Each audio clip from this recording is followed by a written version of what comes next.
नहमदुहु व नसल्ली अला रसूलिहिल करीम अम्मा बाद फ़अऊज़ु बिल्लाहि मिनश शैतानिर रजीम बिस्मिल्लाहिर रहमानिर रहीम। आज एक इंतहाई अहम इशू है जिसके हवाले से हम गुफ्तगू करेंगे। पिछले 2020 से बहुत ज़्यादा इस हवाले से अवाम के अंदर उलमा के अंदर बेचैनी है और गुफ्तगू हो रही है और लोग बहुत ज़्यादा बेचैनी का शिकार हैं।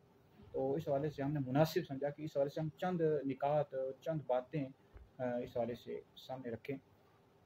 और वो बात है जो मसला है जो डॉक्टर अशरफ आसिफ जिलानी साहब ने 2020 में इस हवाले से बयान दिया था मसला ख़ता के हवाले से कि सैयदा फ़ातिमा ज़हरा रज़ी अल्लाह ताला अन्हा से बाग़ फ़तह के मामले में ख़ता इज्तिहादी वाक़या हुई। तो इस हवाले से हम कुछ मेरे जहन में निकात आए हैं वो सामने रख देता हूँ। जो बातें हैं वो रखता हूँ। तो लेकिन सबसे पहले जो अहले सुन्नत का अक़ीदा है कि अम्बिया अलैहिस्सलाम और जो फ़रिश्ते हैं ये मासूम हैं, गुनाहों से मासूम हैं, और बाकी सहाबा इकराम अलैहिम रिज़वान और अहले बैत हों ये महफूज हैं, मासूम नहीं है। ये अहले सुन्नत का यही अक़ीदा है। और दूसरी बात यह है कि अहले सुन्नत का ये अक़ीदा है कि अम्बिया अलैहिस्सलाम के बाद सबसे अफ़ज़ल अबू बकर हैं, फिर उमर हैं, फिर उस्मान हैं, फिर अली हैं। जो शख्स मौला अली को अबू बकर उमर से अफ़ज़ल बताए ऐसा शख्स गुमराह बद्दीन और अहले सुन्नत से खारिज। ये दोनों अक़ीदे मैंने इस वजह से वाज़ेह किए कि डॉक्टर जिलानी साहब के पास शागिर्द हैं, उनको हमने सुना है वो बाज़ औक़ात कहना शुरू कर देते हैं कि ये तफ़ज़ीली है, राफ़ज़ी है, इस तरह की बातें। तो ये अक़ीदे मैंने दोनों वाज़ेह कर दिए ताकि इस हवाले से हम पर कोई इल्ज़ाम न लगाए। अब जो पहली बात है वो ये है कि डॉक्टर अशरफ आसिफ जिलानी साहब से मेरा पहला ये सवाल है, वो हम दर्द दिल दर्द दिल लेकर ये सवाल कर रहे हैं डॉक्टर साहब से। हो सकता है कि डॉक्टर साहब तक मेरी वीडियो पहुंच जाए या उनके शागिर्द तक पहुंच जाए और डॉक्टर साहब तक पहुंचा दें तो ये मसला हल हो सकता है। तो डॉक्टर साहब से पहला ये सवाल है कि आप 5 मिनट में या 10 मिनट में ये मसला हल कर सकते थे, जो बेचैनी या उलमा या अहले सुन्नत के दरमियान या अवाम के दरमियान बेचैनी को आप ख़त्म कर सकते थे। वो किस तरह कि आप 5 मिनट के अंदर अहले सुन्नत की जो अकायद की कुतुब हैं, उसूल की कुतुब हैं, उनमें उनसे दिखा देते हैं कि जनाब ये मसला यहाँ पर लिखा हुआ है कि सैयदा फ़ातिमा ज़हरा रज़ी अल्लाह ताला अन्हा से ख़ता इज्तिहादी वाक़या। उस वाले से आपने ठीक है वो कहा कि ख़ता का मतलब गुनाह नहीं होता, तो वो तो ठीक है, लेकिन आप दिखा देते कि अहले सुन्नत की किस किताब के अंदर, मोतबर किताब के अंदर, अकायद की उसूल किताब में कहाँ लिखा हुआ है। पहली बात ये 5-10 मिनट में आप मसला ख़त्म कर सकते थे। आपने इस हवाले से बेशुमार लेक्चर दिए 2020 में देते रहे, लेकिन वहाँ आप इस्तिदलाल करते रहे।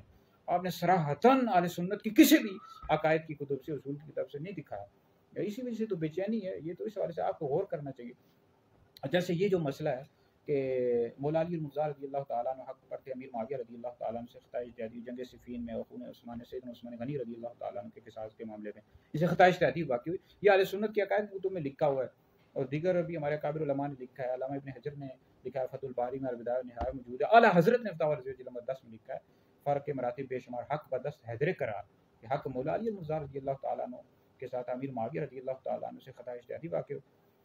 तो आप ये इस तरह दिखा देते कि अहले सुन्नत की किस किताब में ये जो मसला जो आप फरमा रहे हैं वो कहाँ लिखा हुआ है। ये बेचैनी सारी ख़त्म हो जाती। जैसे ये जो नारा था बेख़ता बेगुनाह हज़रत मुआविया दाऊद इस्लामी के पीर ने लगाया, उस वाले साहब ने भी फ़तवे लिखे थे, भई ये अहले सुन्नत का नज़रिया ही नहीं है। तो फिर उन्होंने रुजू कर लिया। अगरचे इस हवाले से हम दिफा भी एक हवाले से कर सकते थे कि जनाब वाला अमीर मुआविया रज़ी अल्लाह ताला अन्हु से इस हवाले से तो ख़ता इज्तिहादी वाक़या, दूसरे मसले के हवाले से यज़ीद पलीद के हवाले से लोग कहते हैं कि उनको जानशीन क्यों बना दिया, जानशीन क्यों बनाया। तो हम कहते हैं भाई उनको नहीं पता था बाद में यज़ीद पलीद के हालात ख़राब हुए। तो इस हवाले से हम कहते इस नारे का दिफा भी कर सकते थे। बहरहाल दाऊद इस्लामी की जो पीर थे इन्होंने रुजू कर लिया था, इस वाले से हमने फतवे भी लिखे थे। तो अब अगर कोई ये नहीं मानता, कहता है अमीर मुआविया रज़ी अल्लाह ताला अन्हु से ख़ता इज्तिहादी नहीं हुई, तो उस वाले से देखो कितना शोर मचता है। ये तो सराहतन अहले सुन्नत की अकायद किताबों में लिखा हुआ है। तो इस वाले से कितना प्रेशर डालते हैं उलमा अहले सुन्नत, और हम सारे सब ने डाला भाई रुजू करो। और ये अगर कोई नहीं मानता कि हज़रत सैयदा फ़ातिमा ज़हरा रज़ी अल्लाह ताला अन्हा से ख़ता इज्तिहादी वाक़या नहीं, अगर कहता है नहीं हुई, तो उस पर शरई हुक्म क्या लगेगा डॉक्टर साहब? शरई हुक्म भी तो आप बता दें। तो ये जो अहले सुन्नत की ये अकायद किताबों में लिखा हुआ है, तुम रुजू करो इससे। दूसरी बात यह है कि ये जो आप इम्कान ख़ता के हवाले से तस्वीया माबैन सुन्नी व शिया किताब का हवाला दे रहे हैं, इसमें पीर मेरे अली शाह साहब रहमतुल्लाह अलैह ने इम्कान लिखा है, वक़ू कहाँ लिखा है? ठीक है जी, इम्कान आपने वक़ू साबित कर दिया, उन्होंने तो इम्कान लिखा था, तो ख़ता हो सकती है, लेकिन ये है कि उनका वक़ू तो नहीं लिखा। तो इस हवाले से आपने वो अपनी तरफ से वज़ाहत की है ना। बाद में आपने जो लेक्चर दिए हैं 2023 वगैरह ये भी हमने सुने, इसमें आपने बहस अब करना छोड़ दिया। मतलब शायद आप ये समझ गए कि अवाम की तरफ मुझे बहस नहीं करनी चाहिए थी।